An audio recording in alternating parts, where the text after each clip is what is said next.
श्री हरिदास, राधे राधे दोस्तों। आज आप सभी का बहुत स्वागत करती हूँ मैं दीक्षा अपने चैनल दीक्षा विद स्टोरी में। तो दोस्तों, आज मैं लड्डू गोपाल जी की एक ऐसी लीला कथा लेकर आई हूँ जिसे सुन करके ना आप ये जो घटना है ना, ये आपके दिल को ना ज़रूर छू जाएगी, आपके मन को ना मतलब छू जाएगी। एक ये ऐसी लीला कथा है। तो ये लीला कथा मुझे भेजा है प्रियल ने। प्रियल कहती हैं कि ये उनकी खुद की ही उनके साथ खुद की ही घटित हुई घटना है ये, जो वो आज मुझसे शेयर कर रही हैं। प्रियल कहती हैं कि उनकी ज़िंदगी में इतने बदलाव आज वो ज़िंदा है ना, तो वो सिर्फ़ लड्डू गोपाल जी की वजह से हैं। अगर वो आज इस दुनिया में खुश हैं, अपनी ज़िंदगी जी रही हैं, उन्होंने जो भी सोचा है अपने लाइफ़ में वो कर रही हैं ना, तो वो सिर्फ़ लड्डू गोपाल जी की ही कृपा है। तो आइए जानते हैं कि लड्डू गोपाल जी ने उनके जीवन में ऐसी कौन-सी लीलाएँ की, कौन से चमत्कार किए। तो चलिए जानते हैं। प्रियल कहती हैं, मैं 22 साल की हूँ। मैं लड्डू गोपाल जी की सेवा पूजा करती हूँ। वो कहती हैं कि मैं जब 8 साल की थी, तब से ही मैं सेवा पूजा लड्डू गोपाल जी की किया करती थी। लड्डू गोपाल जी की सेवा करने का एक ये भी था कि मेरी मम्मी हमेशा किया करती थी सेवा पूजा, इसीलिए वो बचपन से ही उनसे करवाया करती थी। जैसे कोई भी काम होता था तो मम्मी मुझसे कह देती थी कि तुम ये कर लो, तो लड्डू गोपाल जी का तो मैं करती थी। तो इसी तरह से मेरी आदत हो गई लड्डू गोपाल जी की सेवा करने की। तो मैं लड्डू गोपाल जी की सेवा भी करती थी। प्रियल कहती हैं कि मैंने पढ़ाई अपनी मैंने 12वीं तक पढ़ा हुआ है। 12वीं के बाद मैं आगे बहुत कुछ करना चाहती थी अपने जीवन में, लेकिन मैं नहीं कर सकी। शायद मेरी किस्मत में ही ये करना नहीं लिखा हुआ था। उन्होंने 12वीं की, 12वीं करने के बाद उनकी तबीयत ख़राब हो गई। वो कहती हैं कि मेरी तबीयत ख़राब हो गई। पहले वो कहती हैं कि मेरे सर में कभी-कभी अचानक से दर्द हो जाया करता था, लेकिन वो ऐसे ही टाल जाया करती थी। कभी वो कहती हैं कि मैं बाम वग़ैरह लगा लेती थी, या मैं मेडिकल स्टोर से खुद खरीद कर के दवाइयाँ खा लिया करती थी। मैं अपने घर में भी नहीं बताया करती थी कि मेरे सर में दर्द हो रहा है। तो क्योंकि मेरी मम्मी-पापा ना बहुत जल्दी परेशान हो जाते हैं, क्योंकि मेरे से छोटी एक मेरी छोटी बहन है और मेरा भाई नहीं है, तो पापा-मम्मी बहुत ज़्यादा परेशान हो जाते हैं मेरे पीछे। तो इसीलिए मैं उनको दुःख नहीं देना चाहती, इसीलिए प्रियल कहती हैं कि मैंने कभी बताया नहीं अपने घर में। वो कहती हैं कि मतलब अधिकतर मेरा सर दर्द होता ही रहता, बहुत सर दर्द होता था, तो मैं दवाइयाँ खा लिया करती थी। स्कूल टाइम में ही मेरा सर दर्द बहुत ज़्यादा हुआ करता था, तो डॉक्टर को फिर मतलब जैसे कभी-कभी होता है ना कि स्कूल में दर्द ज़्यादा होता है तो डॉक्टर को दिखा देते हैं, तो वही चीज़ मेरे साथ भी हुई। एक दिन मेरी तबीयत ज़्यादा ख़राब हो गई, मेरे सर में बहुत तेज़ दर्द होने लगा। तो फिर जो वहाँ की मैम थी, तो मैम ने मतलब मैं बेहोश हो गई थी, मुझे इतना ज़्यादा दर्द हो रहा था और पहले तो मुझे उल्टियाँ होने लगी, उसके बाद फिर मैं बेहोश हो गई। बेहोश होने के बाद जब अ, डॉक्टर आए, मुझे चेकअप किया, तो डॉक्टर ने कहा कि इनके सर में ज़्यादा दर्द हो रहा है, इतना ज़्यादा कि मुझे पेन किलर से भी मुझे रिलीफ़ नहीं मिला, वो कहती हैं। तो मुझे इंजेक्शन के द्वारा मुझे ठीक किया गया, मेरे दर्द को ठीक किया गया। उसके बाद डॉक्टर ने कहा कि आप जा कर के चेकअप करवा लीजिए, तो उन्होंने मुझसे कह दिया था, लेकिन मैंने अपने घर में ये चेकअप के बारे में नहीं बताया। मैंने कहा कि घर में कुछ प्रॉब्लम्स भी चल रही थी, घर की आर्थिक स्थिति भी कुछ ठीक नहीं थी हमारी, और घर में पापा अकेले थे कमाने वाले। मैं भी अभी मैं भी कोई काम नहीं कर रही थी, मैं सिर्फ़ बच्चों को ट्यूशन पढ़ाया करती थी और घर में ही ट्यूशन पढ़ाया करती थी, और मैं कोई जॉब भी नहीं कर रही थी। तो प्रियल कहती हैं कि इसी तरह से जैसे-जैसे करके वक़्त आगे बढ़ा, मेरी तबीयत बहुत ज़्यादा ख़राब होने लगी। एक दिन वो कहती हैं कि मैं एक लोगों के घर ट्यूशन पढ़ाने के लिए गई थी, तो मैं वहीं पर बेहोश हो गई थी। बेहोश होने के बाद फिर उन्होंने मुझे मतलब मेरे फ़ोन से ही उन्होंने फ़ोन किया घर पर, तो मेरे पापा गए, मेरे पापा मुझे वहाँ से फिर मुझे होश आया, फिर मेरे पापा मुझे डॉक्टर के यहाँ ले गए। तो जब मैं डॉक्टर के यहाँ पहुँची, तो डॉक्टर ने बताया कि मुझे ब्रेन ट्यूमर है। जब मेरे मतलब मेरा मेडिकल ट्रीटमेंट करवाया गया, तो बताया गया कि चेकअप में जब ये बात पता चली कि मुझे ब्रेन ट्यूमर है, तो ये बात मैं सुन कर के ना बिल्कुल वैसे होता नहीं कि खड़े हुए इंसान बिल्कुल हिल जाता है अंदर से। वो कहती हैं कि और सबसे बुरी बात तो ये थी मेरे लिए कि ये मेरे लास्ट स्टेज मतलब सेकंड स्टेप पर ही मैं पहुँच चुकी थी और अब कोई भी चारा नहीं था कि मैं किसी तरह से बच जाऊँगी। मतलब डॉक्टर ने भी मुझे कह दिया कि मतलब ऐसा कैसे हो सकता है कि अब तक आप लोगों ने दिखाया नहीं डॉक्टर को। तो फिर मेरे पापा मुझसे कहने लगे कि बेटा ये पहली बार हुआ है? तो मैंने कहा नहीं पापा ये पहली बार नहीं हुआ है। मुझे अक्सर दर्द होया करता था लेकिन मुझे नहीं पता था कि मतलब मैं बहुत ज़्यादा इस तरह हो जाऊँगी। तो प्रियल कहती हैं कि मैं लड्डू गोपाल जी की सेवा पूजा करना मैं कभी नहीं छोड़ती थी। बचपन से लेकर के आज तक जब उन्होंने ये बात बताई ना कि मैं इस तरह से हूँ और मैं दवाइयाँ दे रहा हूँ, अगर ठीक हो जाएगा तो ठीक है वरना मुझे उनको बचाना बहुत ज़्यादा मुश्किल हो जाएगा। उसके बाद प्रियल कहती हैं कि मैं घर आती हूँ, घर आने के बाद मैंने अपने मम्मी से ये बात बताना ज़रूरी नहीं समझा, लेकिन पापा ने मुझे मेरे कहा कि ये बात कोई छुपाने वाली नहीं है, तो मेरी मम्मी को जब ये बात पता चली ना, तो मेरी मम्मी बिल्कुल से जैसे होता नहीं है कि परेशान हो जाना बहुत ज़्यादा, वो बहुत ज़्यादा परेशान हो गई, मेरे लिए रोने लगी। तो फिर मैंने कहा कि कोई बात नहीं मम्मी मैं ठीक हो जाऊँगी, ऐसा कुछ भी नहीं है। उसके बाद फिर मेरी दवाइयाँ शुरू हो गईं, मेरी मतलब दवाइयाँ स्टार्ट हो गईं और फिर मैं दवाइयाँ खाती लेकिन मैंने सब कुछ किया, मैंने लड्डू गोपाल जी की सेवा करना नहीं छोड़ा क्योंकि वो कहती हैं कि मैं सब कुछ छोड़ सकती हूँ, लेकिन मैं अपने लड्डू गोपाल जी की सेवा करना कभी नहीं छोड़ सकती हूँ। वो कहती हैं कि मैं यही चाहती हूँ कन्हैया कि मेरे प्राण भी निकले ना तो मैं हॉस्पिटल में नहीं, मैं आपके सामने मेरे प्राण निकले। मैं बस यही चाहती हूँ कि मैं आपके श्रृंगार करती रहूँ और आपके सुंदर से श्रृंगार करते-करते ही मेरे प्राण निकल जाएँ। प्रियल ये भी कहती हैं कि अब तो मैं मरने ही वाली हूँ, तो कन्हैया तो आप कुछ ऐसा करिए ना कि आप मेरे प्राण आपके आगे ही निकले और कहीं नहीं। प्रियल कहती है कि जब इस तरह की बातें मैं अपने कान्हा से कहती ना तो मेरे मन को ना बहुत ही सुकून मिलता था।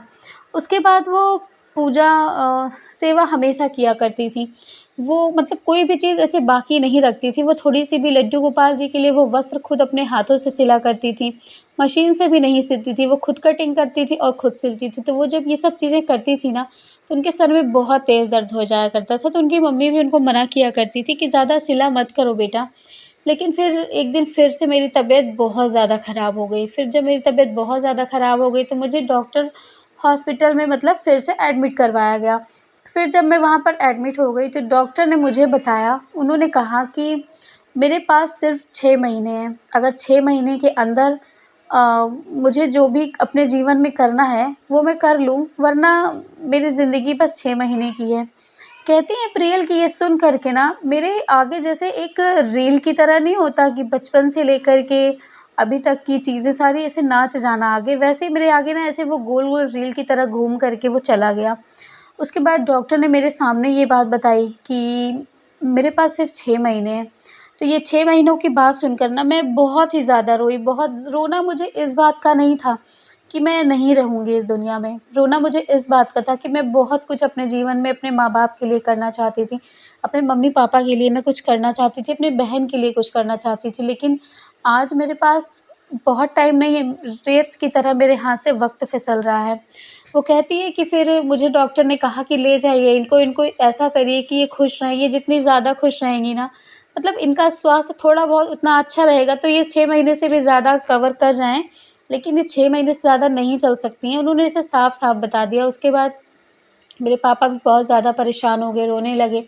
फिर हम लोग घर आए, घर आने के बाद मैंने मम्मी से कहा कि मम्मी मरना तो है ही मुझे, एक ना एक दिन तो मैं लड्डू गोपाल जी की सेवा पूजा करके ही क्यों ना मरूँ। लेकिन मेरी मम्मी ने मुझे कहा नहीं, बस तू मेरी आँखों के सामने बैठी रहेगी, मैं तुझे कहीं नहीं जाने दूँगी, मैं तुम्हें तुझे कुछ भी नहीं करने दूँगी। उसके बाद फिर मैंने अपनी मम्मी को समझाया कि ऐसा नहीं है मम्मी, मैं अपने लाला की सेवा करना चाहती हूँ और मुझे करना ही है। उसके बाद फिर मैं लाला की सेवा करने लगी और मैंने ट्यूशन पढ़ाना जो बंद नहीं किया था, फिर उसके बाद आने के बाद मैंने फिर से क्योंकि घर की ना थोड़ी-सी परिस्थिति भी ठीक नहीं थी हमारे। उसके बाद प्रियल कहती है कि मैंने ट्यूशन भी पढ़ाना शुरू कर दी, यहाँ तक कि जब मुझसे बैठे नहीं रहा जाता था, तो वो लेट करके ट्यूशन पढ़ाया करती थी बच्चों को। मतलब बच्चे पढ़ने आते थे, इस कंडीशन में भी मेरे पास बच्चे पढ़ने आते थे क्योंकि उनके घर वालों को ना मेरा स्वभाव कहती थी कि बहुत अच्छा लगता है और उन्हें पता भी था कि मेरी क्या कंडीशन है, तो वो बच्चों को पढ़ने के लिए भेजती थी। मैं खुद भी बुलाया करती थी कि बच्चों को भेज दीजिए, जितने दिन मेरे पास है मैं उनकी मतलब जीवन जी सकूँ। उसके बाद जब रात होती ना तो मैं अपने कान्हा जी के पास जाती, अपने कन्हैया के पास बैठती और उनसे कहती कि कान्हा, मुझे मरने का दुःख नहीं है कि मैं मर जाऊँगी, मुझे दुःख सिर्फ़ इस बात का है कि मैंने अपने जीवन में कुछ किया नहीं। ये ज़िंदगी तुमने दी कान्हा, लेकिन इतनी जल्दी छीन लोगे ये नहीं जानती थी मैं। उसके बाद वो उनकी सेवा, पूजा बहुत ही मन से, बहुत ही लगन से करती हैं। बताती हैं प्रियल कि एक दिन की बात है, मैं शाम को अपने ट्यूशन पढ़ा रही थी बच्चों को, तो अचानक से ना मैं ऐसे बच्चों को उठ कर के ट्यूशन पढ़ा ही रही थी उस और मैंने अपने लड्डू गोपाल जी को अपने बगल में बिठाया हुआ था। यहाँ तक कि ना मैं क्या करती थी ना, मेरा मतलब ऐसे होता है नहीं कि शरीर में बहुत ज़्यादा वीकनेस आ जाती है ना, तो वो उस टाइम पर ना लड्डू गोपाल जी ना, जैसे कहते हैं ना कि एक लाठी, अंधे का सहारा लाठी होता है, तो बस वही सहारा मेरा मेरे लड्डू गोपाल जी थे। अगर मैं डगमगाती चलते हुए अगर मुझे कमज़ोरी आती ना थोड़ी-सी भी, तो मैं अपने लड्डू गोपाल जी को पकड़ लेती थी। मैं ज़्यादा चल फिर भी नहीं पाती थी क्योंकि मैं बहुत ज़्यादा चलती तो मेरी तबीयत ख़राब हो जाती थी। उसके बाद मेरे सहारा मेरे लड्डू गोपाल जी थे, तो वो कहती थी कि मैं जब ट्यूशन भी पढ़ाया करती थी, तो मैं अपने बगल में अपने कान्हा जी को बैठाए रहा करती थी। तो वो अपने कान्हा जी को वहाँ पर बिठाई थी। उसके बाद वो कहती हैं अचानक से कि वो जब उठ मतलब वो लेटी थी, लेटने के बाद वो उठती हैं तो बच्चों को होमवर्क देने के लिए, तो कहती हैं कि जब मैं होमवर्क देने के लिए उठी, तो मेरे नाक से ना बिल्कुल एकदम ब्लैक कलर का, जैसे एक टार की तरह ब्लैक कलर का मेरे नाक से ना खून बहने लगा गाढ़ा-गाढ़ा सा। तो वो कहती हैं कि मैं यकीन नहीं कर पाई। तो मैंने ऐसे उसको टच करके देखा कि ये क्या है? मैंने देखा कि दोनों तरफ से काला-काला कलर का खून निकल रहा था। तो ये बात जब वहाँ के जो बच्चे बैठे हुए थे उन्होंने देखा, तो उन्होंने कहा, दीदी आपको तो खून निकल रहा।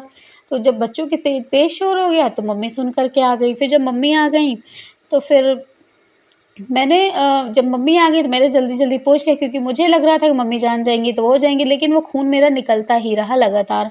तो जब लगा और बिल्कुल ब्लैक-ब्लैक सा, तो वो कहती हैं कि मुझे दर्द बिल्कुल नहीं हो रहा था। मतलब मेरी पूरी बॉडी, वो कहती थी, इतनी अच्छी थी, मुझे ऐसा महसूस ही नहीं हो रहा था कि मुझे क्या हो रहा है। उसके बाद मम्मी ने तुरंत पापा को फ़ोन किया, पापा आए। पापा आने के बाद पापा ने मुझे देखा तो मैंने पापा से कहा कि नहीं पापा, मैं अब हॉस्पिटल नहीं जाऊँगी क्योंकि मैं आपकी परिस्थिति समझ रही हूँ। अपने सारे पैसे तो मेरे पीछे खर्च कर दिए, अब मैं 1 रुपए आपका बिल्कुल भी नहीं लगवाऊँगी, मैं हॉस्पिटल नहीं जाऊँगी।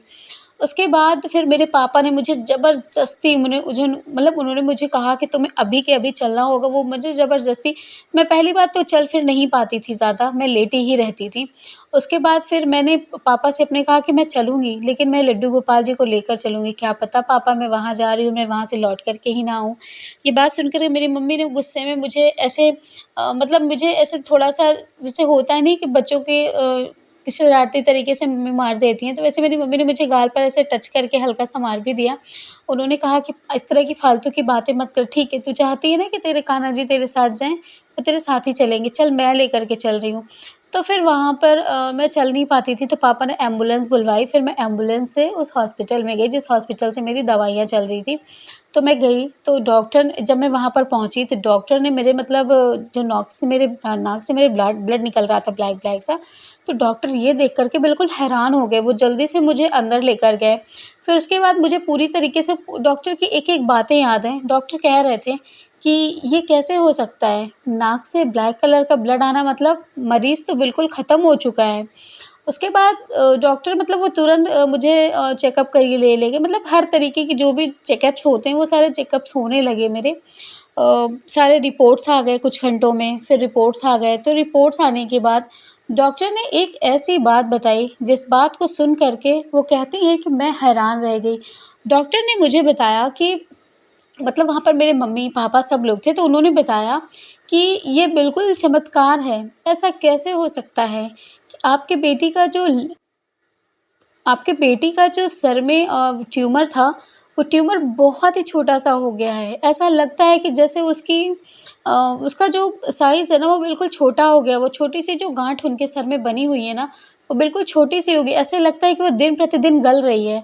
ये बात सुन कर के मेरे पापा बहुत हैरान, तो मेरे पापा ने कहा कि तो क्या कोई खतरे की बात है? तो फिर कहती हैं कि मतलब वो डॉक्टर जो थे, उन्होंने कहा कि ऐसी कोई बात नहीं है। फिर प्रियल कहती हैं, मैं वेट कर रही थी कि कब डॉक्टर आएँगे और कब मुझे ये कहेंगे कि अब तुम बस कुछ ही दिनों के मेहमान हो। अब तो वो महीने भी नहीं लगाएँगे, मैं बस इस इंतज़ार में थी। उसके बाद जब डॉक्टर ने ये बात कही ना, तो मैं बिल्कुल हैरान रह गई। मैं मतलब मुझे यकीन ही नहीं हो रहा था कि ऐसा कैसे हो सकता है। डॉक्टर ने फिर मेरे पापा से कहा कि आप बिल्कुल भी परेशान मत होइए, अब ये दवाइयों से भी मतलब इनकी जो गाँठ है ना, वो दवाइयों से भी गल सकती है। ऐसा कुछ भी नहीं है, ये बिल्कुल ठीक हो जाएँगी अब आप तो कोई परेशानी की ज़रूरत ही नहीं है, आप बिल्कुल भी परेशान ना होइए। ये बात सुन कर के मेरे पापा ने उन डॉक्टर अंकल को गले लगा लिया, वो बहुत ज़्यादा खुश हो गए। उसके बाद फिर मतलब उन्होंने कहा कि दवाइयाँ अभी कुछ दिन चलेंगी, महीनों तक दवाइयाँ चलेंगी क्योंकि अभी इनकी जो छोटी-मोटी गाँठें हैं, जो छोटी-सी, अभी उसको पूरी तरह से ठीक होना ज़रूरी है। लेकिन अब जो कंडीशन इनकी कुछ महीनों पहले बनी हुई थी ना कि ये अब इस दुनिया में ही नहीं रहेंगी, ये चीज़ें बिल्कुल ठीक हो गई हैं और ऐसा कैसे हो गया ये मैं खुद हैरान हूँ। उन्होंने मुझसे पूछा कि बेटा आपको कहीं दर्द हो रहा है? मैंने कहा नहीं, मुझे कहीं भी थोड़ा-सा भी मेरे सर में दर्द नहीं हो रहा। डॉक्टर तो इस बात से हैरान थे कि ऐसा कैसे हो सकता है कि मतलब मैं कैसे वो कहते हैं कि मैं खुद ही नहीं समझ पाई। प्रियल कहती है कि मुझे खुद भी नहीं समझ आया कि मेरे सर में बिल्कुल दर्द क्यों नहीं हो रहा। उन्होंने अपने कान्हा से कहा था, वो कहती है प्रियल कि जब मुझे दर्द होता था ना, तो मैं अपने कान्हा जी से कह देती थी कि मेरे सारे दर्द आपके हैं कान्हा और मेरे सारी खुशियाँ आपकी हैं, मेरी पूरी ज़िंदगी ही आपकी है। तो वो कहती हैं कि जब मैं ऐसे कह देती थी ना, तो आप यकीन मानिए मेरे सर का दर्द गायब हो जाता था और आज शायद वही हुआ था। आज उन्हीं के कान्हा जी ने ही उनके सर के दर्द को ना ख़त्म कर दिया था। कि वरना इतना सर से नाक से खून निकलना और सर में इतनी तेज़ दर्द होना कि वो बेहोश हो जाया करती थी। तो इंजेक्शंस लगाने पड़ते थे उनको और आज आज का दिन है, आज उनको बिल्कुल भी दर्द नहीं हो रहा था। उसके बाद प्रियल कहती है कि मैं घर आ गई। घर आने के बाद फिर डॉक्टर्स ने इलाज तो शुरू किया ही था, तो इलाज करने लगे। फिर मैं डॉक्टर से मैंने पूछा कि डॉक्टर क्या मैं अपने आगे की पढ़ाई कंटिन्यू कर सकती हूँ? तो उन्होंने डॉक्टर ने बोला बिल्कुल, लेकिन अभी आपको थोड़ा-सा अपने दिमाग पे ज़ोर नहीं देना है जब तक वो ज़्यादा आप ठीक ना हो जाएँ। अगर आप पढ़ाई करना चाहते हो तो आप कर सकते हो। उसके बाद प्रियल कहती हैं कि मैंने पढ़ाई स्टार्ट कर दी अपनी। मैंने पढ़ाई शुरू कर दी, पढ़ाई करने के साथ-साथ मैं बच्चों को भी ट्यूशन पढ़ाने लगी। फिर मैं स्कूल में भी पढ़ाई मतलब पढ़ाई कराने लगी बच्चों को, क्योंकि मुझे आगे चल कर के टीचर बनना था। तो वो कहती हैं कि मैं बच्चों को पढ़ाने भी लगी, फिर स्कूल भी जाने लगी और बच्चों को पढ़ाने लगी। सब कुछ मेरा बहुत ही अच्छे हो गया था। बस फ़र्क इतना था कि थोड़ी-सी वीकनेस बहुत ज़्यादा थी क्योंकि मैं मौत के मुँह से बाहर आई थी। तो मेरे कान्हा जी ने ना मुझे मौत के मुँह से बाहर खींच लिया था। तो इसीलिए वीकनेस इतनी ज़्यादा थी कि मैं ज़्यादा चल फिर नहीं पाती थी। लेकिन हाँ, धीरे-धीरे, धीरे-धीरे मैं बिल्कुल जैसे-जैसे वक़्त बीतता गया ना मैं बिल्कुल ठीक होती गई। उसके बाद लेकिन मैंने अपने लड्डू गोपाल जी का हाथ आज भी नहीं छोड़ा है। आज भी मैंने हाथ ना अपना उन्हीं के हाथ में दे रखा है कि सब कुछ आपके ऊपर है कान्हा, सब कुछ आपके ऊपर है। मेरी ज़िंदगी, मेरे सुख, मेरे दुःख सब कुछ आपके लिए ही हैं। सब आप ही मेरे हैं और मैं ही आपकी हूँ बस। उसके बाद वो कहती हैं कि मेरी ज़िंदगी आज भी प्रियल कहती हैं कि मैं अभी पढ़ाई कर रही हूँ, मेरी अभी जॉब नहीं लगी है, मैं स्कूल में ही बच्चों को पढ़ाती हूँ और मैं अपनी पढ़ाई भी पूरी कर रही हूँ। और मेरे मम्मी-पापा बहुत ज़्यादा खुश हैं और आज मेरी दवाइयाँ बंद हो चुकी हैं। मेरी जो सर में गाँठ थी वो प्रॉब्लम बिल्कुल भी ठीक हो चुकी है। मैं मुझे कोई ये नहीं कह सकता कि मुझे ब्रेन ट्यूमर है। डॉक्टर ने पूरी जाँच अच्छे से की, उन्होंने बोला बिल्कुल भी नहीं है। वो ऐसा कैसे हो सकता है कि ब्रेन ट्यूमर से हर साल कितने लोग मर जाते हैं वो कहते हैं और आज तुम ऐसा कैसे हो गया कि तुम उस चीज़ को जीत कर के चली गई। तो उनको खुद को यकीन नहीं होता जो डॉक्टर हैं। तो मैंने उनसे क्या कहा, मैंने अपने मन में कहा कि ये सब मेरे कान्हा की लीला है। मेरे पापा ने भी कहा कि ये मेरे कान्हा जी की ही लीला है और मेरी मम्मी भी यही कहीं कि सब ये मेरे लीलाधर मेरे कन्हैया कृष्ण गोपाल की ही लीला है, जिसने मेरी बेटी को ठीक कर दिया। वो आज भी मेरी मम्मी ना कान्हा जी को ना पकड़ के बहुत रोती हैं। वो कहती हैं कि सच में तुमने मेरे बेटे होने का फ़र्ज़ निभाया, सच में एक भाई होने का फ़र्ज़ निभाया। तुमने अपनी बहन को अपने मुँह से मौत के मुँह से बाहर खींच लाए तुम। मैं मौत के मुँह के कगार पर खड़ी थी कि कब उसका मुँह खुलेगा और कब मैं अंदर चली जाऊँगी। लेकिन मेरे कान्हा जी ने ना मुझे इस मौत के मुँह से बाहर खींच लाया। तो ये थी प्रियल कहती हैं कि मेरे साथ ये घटना घटित हुई और इसका मैं पूरा श्रेय अपनी ज़िंदगी का पूरा श्रेय मैं लड्डू गोपाल जी को देना चाहती हूँ, जो लड्डू गोपाल जी आज भी मेरे पास हैं। तो प्रियल कहती है कि मेरे साथ ये घटना घटित हुई थी, तो मुझे लगा कि मुझे आपसे शेयर करनी चाहिए, इसलिए उन्होंने मुझसे शेयर की। थैंक यू प्रियल जी, जो आपने अपनी इतनी अच्छी लीला कथा मुझसे शेयर की। आपका बहुत-बहुत धन्यवाद। तो ऐसी ही लीला कथा अगर आपके पास भी हो दोस्तों, तो आप मुझे भेज सकते हैं मेरे इंस्टाग्राम आईडी पे। चैनल को सब्सक्राइब कर दीजिएगा, वीडियो को लाइक कर दीजिएगा, शेयर कर दीजिएगा। स्टोरी बहुत अच्छी लगी तो आप लोगों को प्रियल की स्टोरी कैसी लगी, मुझे ज़रूर बताइएगा। और प्रियल जी, अगर आप मेरी ये स्टोरी सुन रही हों, तो आपका दिल से धन्यवाद कि आपने मेरे चैनल के माध्यम से लोगों तक अपनी लीला कथा पहुँचाई। थैंक यू आपको।